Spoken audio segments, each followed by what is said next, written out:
Assalamualaikum warahmatullahi wabarakatuh. Selamat sore Bapak, selamat sore rekan-rekan yang saya banggakan. Sebelumnya, terima kasih kepada Pradipa yang telah membantu kami untuk menjalankan presentasi kami pada kesempatan kali ini. Kami dari kelompok 5 Buradun Harahap. Perkenalkan, nama saya Rasikari Munian. Nama saya Roti Syarifah. Nama saya Ilham Pagolagi. Nama saya Putri Salatan Jamila. Nama saya Rizky Angura. Baik, untuk mengefektifkan waktu, langsung saja lanjut ke materi yang akan kami bahas. Yang pertama ada periode Kabinet Burhanuddin Harahap. Di sini sebelumnya setelah runtuhnya Kabinet Ali Sastro Midjoyo I, Muhammad Hatta menunjuk Burhanuddin Harahap untuk memimpin kabinet pada tahun 1955 dan terbentuklah Kabinet Burhanuddin Harahap ini pada tanggal 11 Agustus 1955 dan menjalankan tugasnya pada tanggal 12 Agustus 1955 hingga 3 Maret 1955. Selanjutnya ada partai yang mendukung.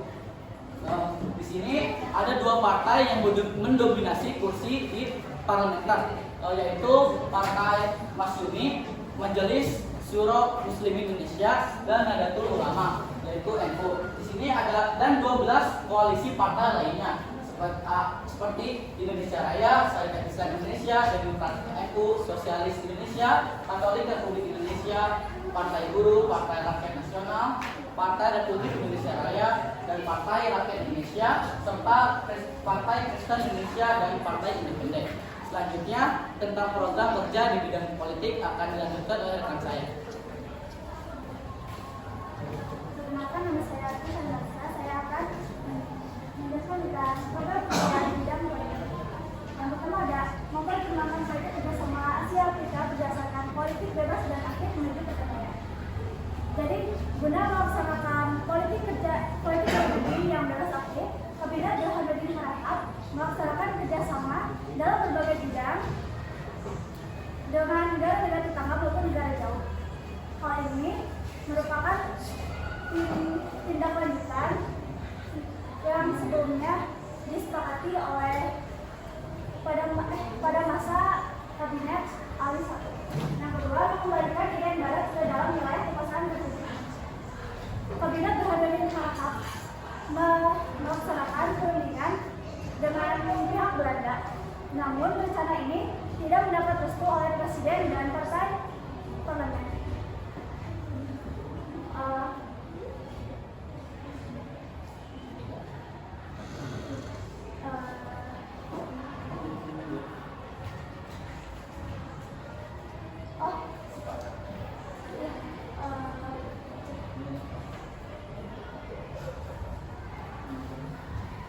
Jadi kan udah ini ya sama presiden sama katanya, tapi si Burhanuddin Harahap ini tetap melaksanakan perundingan ini. Nah, hal ini membuat keadaan politik semakin memanas dan beberapa politik ditarik oleh partai menarik beberapa menteri-menteri di kabinetnya. Pertikaian antara partai inilah yang mendorong Kabinet Burhanuddin Harahap untuk segera mengembalikan mandatnya kepada pemerintah.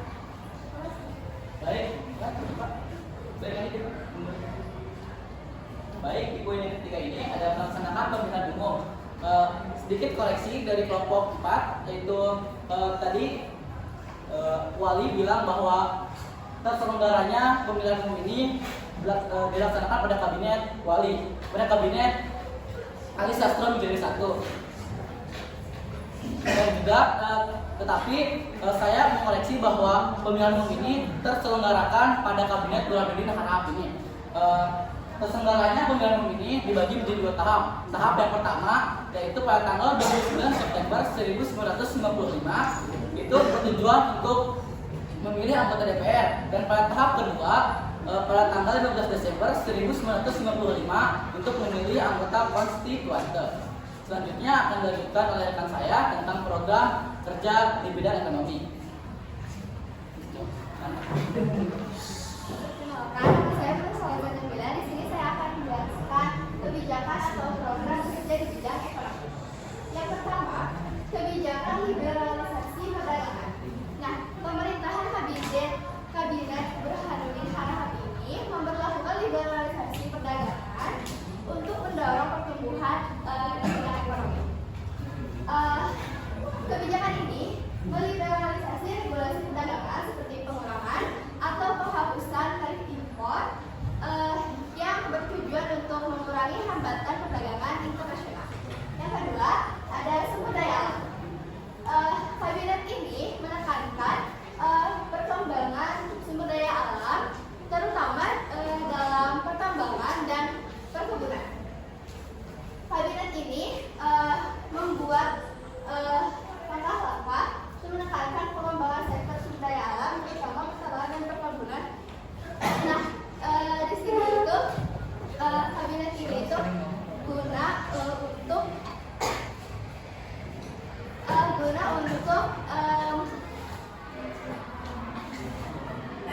mendorong pemerintah mendorong investasi untuk meningkatkan produksi dan ekspor untuk mendorong pertumbuhan ekonomi. Lalu yang ketiga, pengembangan infrastruktur. Di sini kabinet ini juga fokus pada pengembangan infrastruktur untuk mendorong pertumbuhan ekonomi.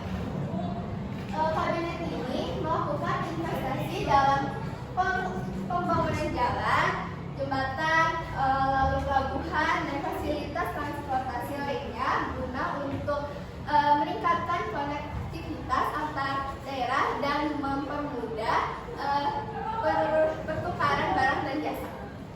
Lalu yang keempat yaitu kebijakan pemerataan. Kabinet ini juga memperhatikan pemerataan ekonomi antar wilayah dan kabinet ini juga membuat langkah-langkah untuk agar seimbang antara kota yang maju dan yang tertinggal, supaya upayanya seperti melalui program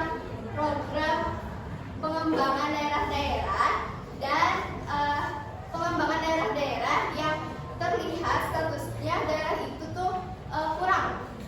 Lalu ada yang kelima pemberantasan korupsi. Pemberantasan korupsi yang dilakukan oleh kabinet Burhanuddin Habibie yaitu manifestasi dari komitmennya untuk membangun tata kelola yang bersih dan efisien.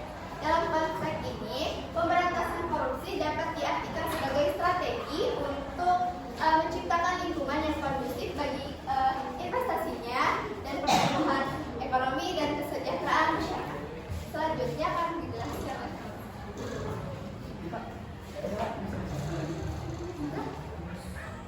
Baik, di poin yang ini ada terkendalinya inflasi. Sebelumnya, inflasi ini disebabkan oleh kabinet sebelumnya yaitu Ali Sastro Abidjojo I dengan kebijakan sistem ekonomi yaitu Alibaba. Nah, itu tuh menyebabkan terjadinya inflasi. Itu salah satu penyebab terjadinya inflasi pada kabinet Burhanuddin Habibie ini. Nah, salah satu cara untuk mengatasi inflasi ini pada kabinet Burhanuddin Habibie ini ialah dengan cara mencabut kebijakan sistem perekonomian Alibaba ini. Dengan tercabutnya sistem perekonomian Alibaba ini, inflasi akhirnya terkendali pada tahun 1955 ini. Selanjutnya akan dijelaskan oleh rekan saya tentang program analisis.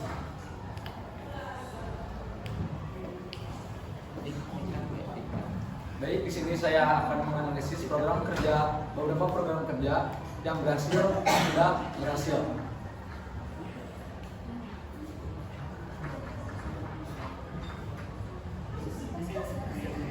Baik, yang pertama adalah program kerja yang berhasil.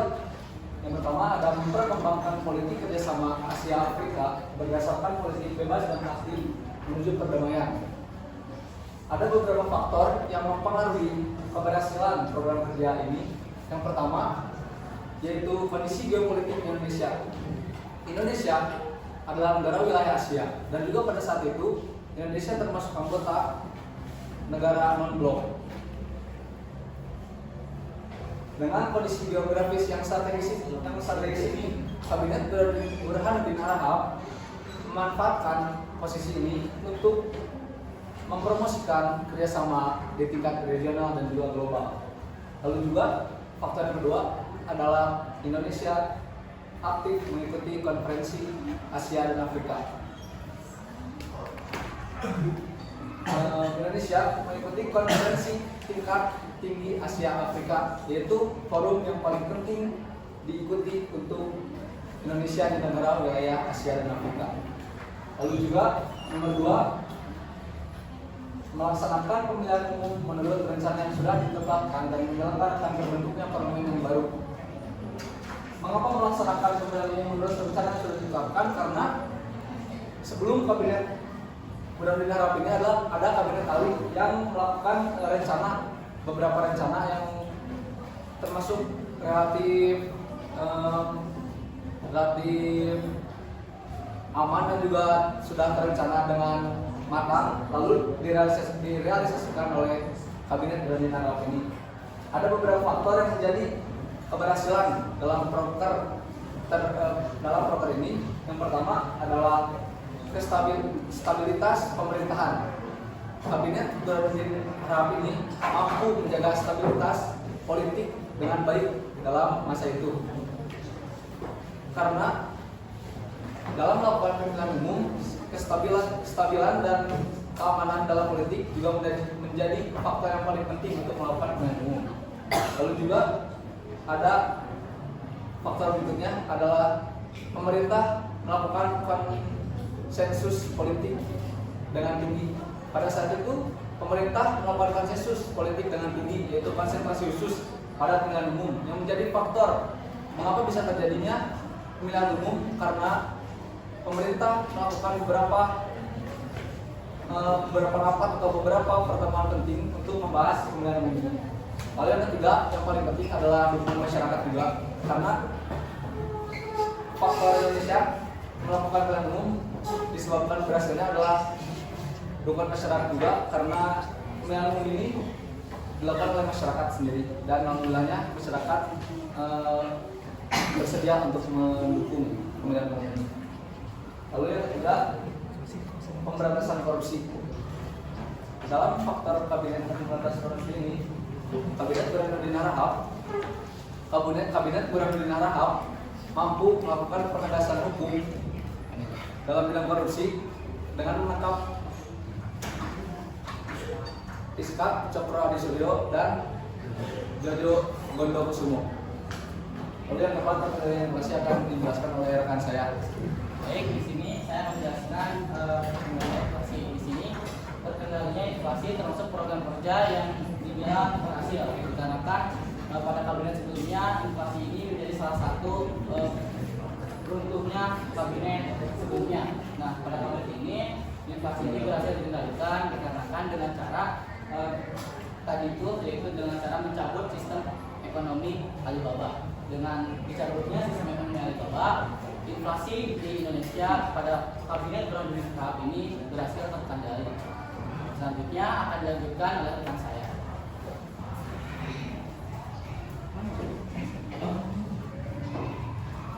Ya, lalu ada program kerja yang gagal, yaitu adalah pengembalian Irian Barat ke Indonesia.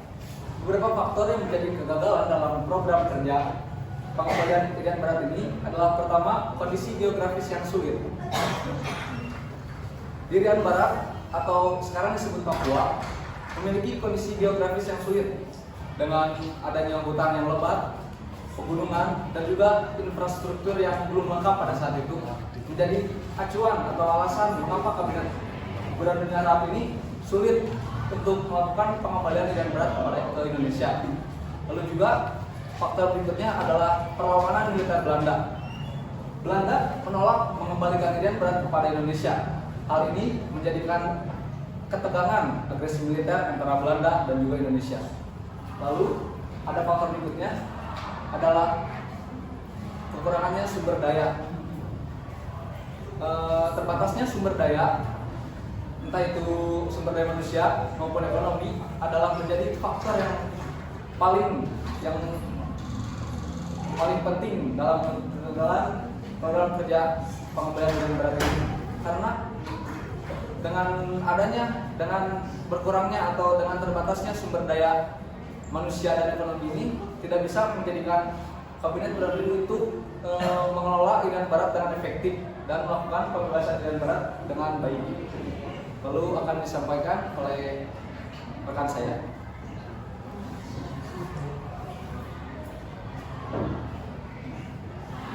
Dan yang terakhir yaitu penyebab tentunya kabinet belum harap. Kesuksesan dari pemilihan umum menyebabkan nantinya kabinet Burhanuddin Harahap, dan pada tanggal 3 Maret 1956 Perdana Menteri Burhanuddin Harahap selaku koordinator kabinetnya menyerahkan mandatnya kepada Presiden Soekarno hingga kabinet ini resmi dinyatakan demisioner. Jadi maksud dasar ini adalah pada saat itu kabinet Burhanuddin Harahap telah menyelesaikan atau menuntaskan semua program-program kerja yang telah direncanakan pada awal. Salah satu program kerja yang telah terlaksanakan oleh kabinet Burhanuddin Harahap itu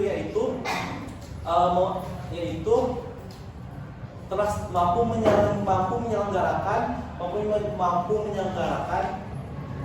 pemilihan umum pada tahun 1955, dan pemilihan umum ini menyatakan sejarah Indonesia karena baru pertama kali pemilihan umum ini terjadi di Indonesia, dan awal mulanya terjadi runtuhnya kabinet ini dikarenakan pada saat itu kabinet Burhanuddin Harahap telah memilih jalan merunding untuk menyelesaikan masalah Irian Barat, dan keputusan tersebut sangat ditentang oleh Insinyur Soekarno dan partai-partai lainnya. Dan pada 2 Maret 1956 pelaksanaan DPR Burhanuddin menyerahkan mandatnya kepada Insinyur Soekarno, dan Insinyur Soekarno menerima baik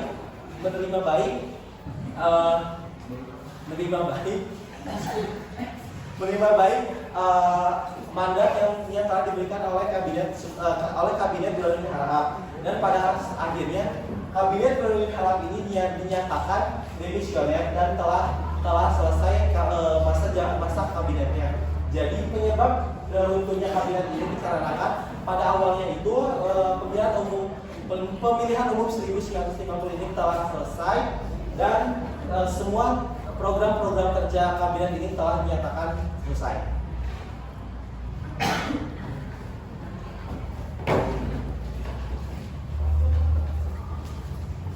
Baik, sekian dari kelompok kami. Mohon maaf bila ada kurang dari penyampaian data atau kurang dalam penyampaian materi.